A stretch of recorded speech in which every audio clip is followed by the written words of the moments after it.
So I decided to plant a ton of little tiny willow pieces along the property line, and I'm gonna try and cut them or trim them more shrubby. I'm not sure how it's gonna go, but I'm hoping it'll start to add a little bit more nature back to the edge of the road, because it's kind of bare at this point. So there's like little ones hiding all staggered along, and we'll see how it goes. Like the seam max you can see is over there. So this is the 1 acre field in front of me that goes up along the creek. And so I just want to start adding some layers of nature along the road here and kind of evolve it.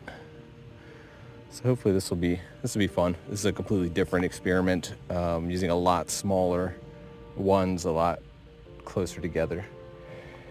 And cool, yeah, we'll see how it goes. I'm finding a bunch of treasure along the way too.